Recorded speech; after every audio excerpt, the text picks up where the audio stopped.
আজকের ১ম September, ১ September. আর সেই দেশকে ধ্বংস করার জন্য তারই কন্যা দীর্ঘ ১৭ বছর মানুষের অধিকার কেড়ে নিয়েছিল, গুম করে খুন করে মায়ের করে খালি করেছিলেন। আর ঐক্যবদ্ধ রেখেছেন। সেজন্য বলছি, কোন ভাইয়ের প্রাণে এই দেশ সৃষ্টি হয় নাই, এই দল ঐক্যবদ্ধ থাকে নাই। একমাত্র আমাদের নেতা যারা তারেক রহমানের নেতৃত্বে এই দল আজ পর্যন্ত সুসংগঠিত আছে। সেজন্য আমি বারবার বলি, এই জিয়া পরিবার বাংলাদেশের মানুষের জন্য তাদের জীবন দিয়ে দিয়েছেন এবং শেখ হাসিনা আপনি তাকে মরে যাবেন।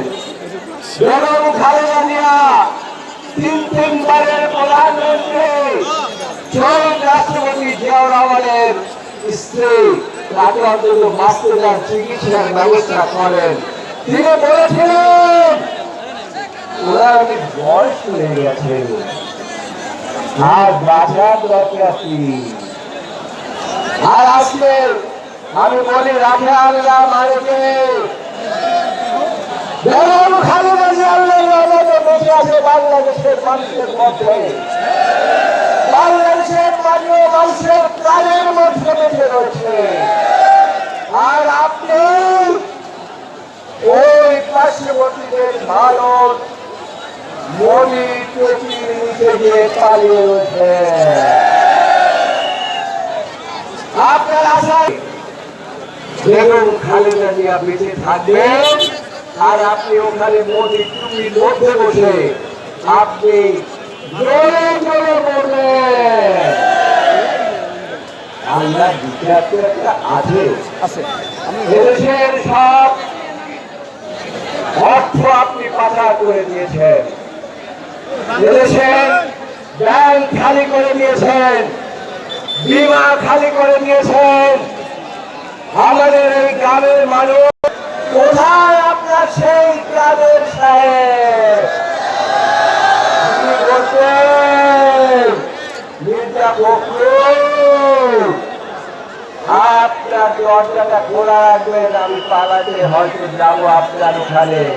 মির্জা ফখরুল দরজা খুলে রেখেছিলেন, কিন্তু আমি ভয় পালাতে যান নাই সেখানে। শুনেছি থেকে তারপরে আপনার নেত্রী শেখ হাসিনার আসলে কোন অবস্থাতে বাঁচতে পারবেন না ইনশাআল্লাহ। আর একটা কথা খুব সংক্ষেপে আমি শেষ করে দেব, আপনারা কিন্তু কথা বলবেন না। আমি সংক্ষেপে যে কথা বলতে চাই সেটা হচ্ছে যে আজকে ১৭ বছর আমরা সংগ্রাম করেছি এবং ১৭ বছরের সংগ্রামের ফলে চব্বিশে এই যে জুলাই আন্দোলন সৃষ্টি হয়েছে এবং আপনার ছাত্র জনতা ঐক্যবদ্ধভাবে ৫ই আগস্ট এই মুগ্ধ তার বুকে গুলি বলে নিয়ে তিনি মরে গিয়েছেন। আপনার এই পৈশাচিকরা মুগ্ধকে বাঁচতে দেয় নাই, হাজার হাজার মায়ের বুক আপনার এই বাহিনীরা খালি করেছে। এটা আপনারা ভুলবেন কিভাবে? কোন অবস্থায় বাংলাদেশের মানুষ ভুলে যেতে পারে নাই। তাই আজকে আমি এই দিনে ১ সেপ্টেম্বর আমি যারা সেদিন আত্মহত্যা দিয়েছে এবং যারা জুলাই বিপ্লবে অংশগ্রহণ করেছে, এটা আরেকটা মুক্তিযুদ্ধ ছিল। সেই যুদ্ধে যারা অংশগ্রহণ করেছে তাদের প্রতি আজকের দিনে আমি আপনাদের পক্ষ থেকে শ্রদ্ধা এবং সম্মান জানাই। এবং তাদের যারা এখনো আক্রান্ত হয়ে চিকিৎসাধীন আছে, আমি ইতিমধ্যে মামলা করেছি, আপনারা জানেন, বলেছি এই যারা এখনো চিকিৎসা পায় নাই, বর্তমান সরকারকে আহ্বান জানিয়েছি কমপক্ষে 1 কোটি টাকা দিয়ে হলেও তাদের চিকিৎসার ব্যবস্থা আপনাদের করতে হবে। আর যারা সন্তান হারিয়েছে তাদেরকে কমপক্ষে 5 কোটি টাকা দিয়ে তাদেরকে পুনর্বাসিত করতে হবে। যাতে আপনি ঋণ শোধ করতে পারবেন না। বাংলাদেশের মানুষ যে আন্দোলন করছে সেই ঋণ আপনি শোধ করতে পারবেন না। আজকে আপনি ক্ষমতা আসতে পারতেন না। এই বাংলাদেশের মানুষের সংগ্রামের জন্য আপনি আজকে ক্ষমতা এসেছেন। কাজেই প্রথম থেকে আমাদের নেতা জনাব তারেক রহমান বলেছেন এবং আমাদের মহাসচিব বলেছেন, আমাদের নেত্রী বেগম খালেদা জিয়া বলেছেন, দীর্ঘ 17 বছর আমাকে জেলখানায় বন্দি রেখেছেন, তারপরে তারেক রহমানকে আপনারা দেশের বাইরে রেখেছেন। আমার একটি সন্তান তাকে পর্যন্ত আপনারা বাঁচতে দেন নাই। তারপরে এখনো সময় আছে, নির্বাচনের ব্যবস্থা করুন। এদেশের জনগণ যদি জেগে উঠে নির্বাচন না দিয়ে আপনি কোনো অবস্থায় পালাতে পারবেন না। দেশের জবাবে পালাতে পারে নাই, আপনিও পালাতে পারবেন না।